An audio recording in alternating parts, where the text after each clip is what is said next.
আজ ফের ফলতা গ্রামে ঘুরছেন অজয় পাল শর্মা। একটি নামের তালিকা তৈরি করা হয়েছে বলে জানা যাচ্ছে।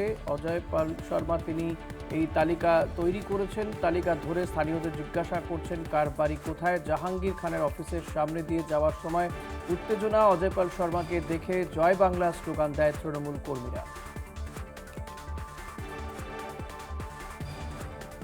দ্বিতীয় দফার ভোটের আগে বিধাননগরে আটক তৃণমূল নেতা নির্মল দত্ত। বিধাননগর দক্ষিণ থানায় ডেকে জিজ্ঞাসাবাদ করা হয় তাকে। ভোটারদের ভয় দেখানোর অভিযোগে আগে একবার গ্রেপ্তারও হয়েছিলেন নির্মল।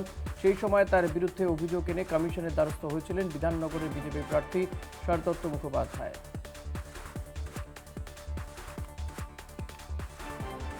তেহট্টে ভোটকর্মীদের বিক্ষোভ, খাবারের জন্য টাকা কম দেওয়ার অভিযোগ। চূড়ান্ত বিশৃঙ্খলা তেহট্টের ডিসিআরসি সেন্টারে। অভিযোগ সীমিত জায়গার মধ্যে বিপুল সংখ্যক কর্মীর ব্যবস্থা হয়েছে।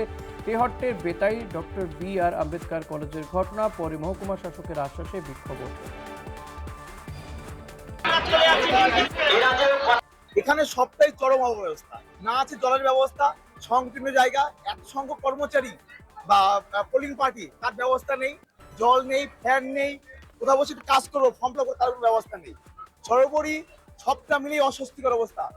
গাড়ির ব্যবস্থা সেটা খুব অসুবিধা, ঠিকঠাক গাড়ি পাওয়া যাচ্ছে না। যেখানে আমাদের পয়েন্ট দেওয়া হয়েছে সেখানে গাড়ি নেই, সেখানেও প্রায় 2 ঘন্টা দাঁড়িয়ে থাকার পরে গাড়ি পাওয়া গেছে। প্রত্যেকটা পোলিং পার্টিকে 170 টাকা কম দেওয়া হয়েছে, খাবার পয়সা কম দেওয়া হয়েছে।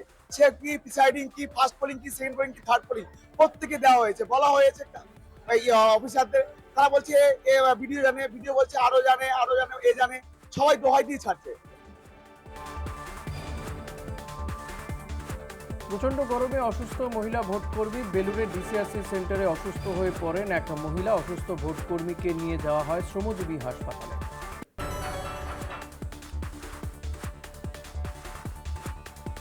ভাঙড়ে ঘটকপুকুর ডিসিআরসিতে অসুস্থ ভোটকর্মীরা। প্রচণ্ড গরমে অসুস্থ একাধিক ভোটকর্মী। অসুস্থ ভোটকর্মী তাদের সিএস সুধাকর বিহারের বাসিন্দা, হাসপাতালে ভর্তি।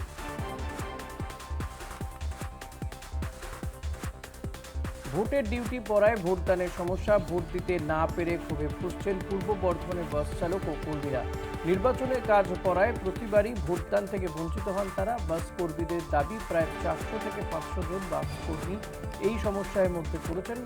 প্রশাসনের কাছে আবেদন জানিয়েছেন যাতে ভোটদানের জন্য বিকল্প ব্যবস্থা করা হয়।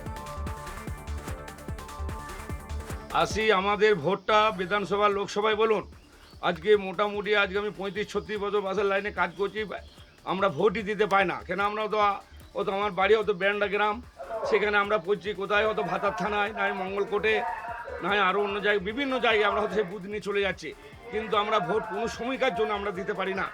তা আমাদের এইটা যেন পরিব্যবস্থা যেন হয়। হয়তো আমার গ্রাম এলাকায় যদি আমি পড়ি বুথ নিয়ে যে তবেই আমি ভোটটা দিতে পারবো, তাহলে তো পারা যায় না, ভোটটা আমাদের বাদই চলে যায়। ডিউটি করতে এসেছি আমাদের আউসগ্রাম বিধানসভা, আউসগ্রাম ওয়ানের ঘুষকরা কলেজ ডিউটি করছে। আমাদের সমস্ত স্টাফদের বুথ করেছে আমাদের আউসগ্রাম 2-এ।